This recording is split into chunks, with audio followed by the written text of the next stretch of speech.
Fire সার্ভিসের ৩টি ইউনিটের প্রায় ১ ঘণ্টা চেষ্টায় নিয়ন্ত্রণে গাজীপুরের টঙ্গীর বাজারের আগুন। তবে পুড়ে গেছে সেখানকার অন্তত ১০টি গুদাম। এই মুহূর্তে ঘটনাস্থলে আছেন সহকর্মী রাজিবুল হাসান। সরাসরি যুক্ত হচ্ছি তার সঙ্গে। 10টি গোডাউন পুড়ে গিয়েছে, যেসব মালামাল ছিল সবকিছু আসলে পুড়ে কিন্তু অঙ্গার হয়ে গিয়েছে। যারা এখানে ব্যবসায়ী আছে তাদের এক মাথায় হাত, যেভাবে চেষ্টা করেছে আসলে নানাভাবে যে যেখান থেকে পেরেছে চেষ্টা করে আগুন নিয়ন্ত্রণে আনার চেষ্টা করেছে এবং আগুন কিন্তু নিয়ন্ত্রণে এসেছে এর আগে একটু দেখানোর চেষ্টা করছি।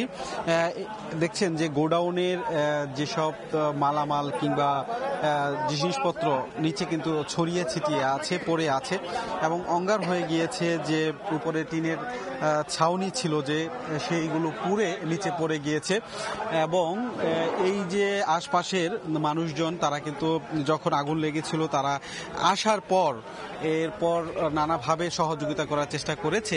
তারপরেও কিন্তু আগুনের যে ভয়াবহতা সেটির কারণে কিন্তু আগুন খুব দ্রুত সময়ের মধ্যে নেভানো সম্ভব হয়নি। এই গোডাউনগুলোতে মূলত যেসব মালামাল আমরা একটু দেখানোর চেষ্টা করব, যে আলু, মরিচ, পেঁয়াজ, এই সকল গোডাউনের ভেতরে কিন্তু এগুলো ছিল। মূলত সবকিছুই পুড়ে গিয়েছে। কিছু বাইরে যেগুলো ছিল কিছু অক্ষতও রয়েছে, যেটি আমরা দেখতে পাচ্ছি এবং ভেতরে নিশ্চয়ই দেখতে পাচ্ছেন একদম পেঁয়াজ পড়ে আছে, পুড়ে গিয়েছে পেঁয়াজ, মালামালগুলো ভেতরে একদম অঙ্গার হয়ে গিয়েছে। একটু দেখানোর চেষ্টা করবো ভেতর থেকে। এই যে দেখতে পাচ্ছেন এখানে কিন্তু এই গোডাউনে পেঁয়াজ ছিল, হলুদ ছিল এবং এছাড়া আলু ছিল, সবকিছুই পুড়ে গিয়েছে।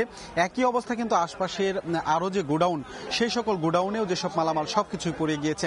আসার সময় আমরা এর আগের যে আরেকটি গোডাউন, সেখানেও দেখলাম যে চালের গোডাউন সবকিছু পুড়ে গিয়েছে।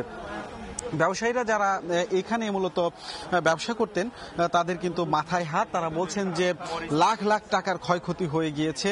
তবে এখনো পর্যন্ত আমরা কোনো হতাহতের সংবাদ পাইনি, যদিও মালামাল পড়েছে, গোডাউন পড়েছে।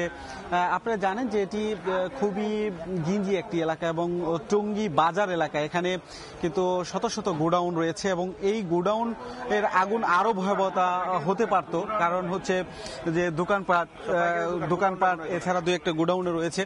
যেটি বলছিলেন যে ব্যবসায়ীরা যখন আগুন লাগে, মূলত কিভাবে আগুন লেগেছে সেটি আসলে কেউ বলতে পারছে না। তবে আগুন খুব দ্রুত সময়ের মধ্যে ছড়িয়ে যায়, কারণ একটার পর একটা দোকান আশপাশে, পাশাপাশি দোকান, এই কারণে কিন্তু মূলত এই আগুনগুলো আসলে আগুন নিবানো সম্ভব হয়নি। তবে ফায়ার সার্ভিসের 3টি ইউনিট খবর পেয়ে তারা এখানে কার্যক্রম শুরু করে এবং পাশাপাশি আশপাশের যারা ব্যবসায়ী আছে, লোকজন আছে, তারা কিন্তু তাদেরকে সহযোগিতা করে এবং 1 ঘন্টারও বেশি সময় ধরে জ্বলা আগুনে পুড়ে যায় 10টি গোডাউন, দোকান সহ বিভিন্ন মালামাল। মোটামুটি যদি বলি যে এখন পর্যন্ত কিন্তু আশপাশে যে উৎসুক জনতা রয়েছে, তারা সেই উৎসুক জনতা এখানে ভিড় করছে, নানাভাবে আসলে বিষয়টি বোঝার চেষ্টা করছে কি কারণে কিভাবে মূলত আগুন লাগলো। তবে যেটি বলা যায় যে এই আগুন যদি আরেকটু সময় এখানে আসলে নেভানো সম্ভব হয়েছে, 1 ঘন্টার বেশি সময়, আরো যদি কিছুক্ষণ সময় এখানে জ্বলতো তাহলে কিন্তু আরো ভয়াবহতা বাড়তে পারতো, কারণ হচ্ছে আশেপাশে প্রচুর দোকান রয়েছে। মোটামুটি বলা চলে যে ক্ষয়ক্ষতি হয়েছে, তবে হতাহতের সংবাদ আমরা পাইনি। তো টঙ্গী বাজার থেকে এই ছিল আমার কাছে থাকা। সরাসরি যুক্ত ছিলাম গাজীপুরের টঙ্গীতে।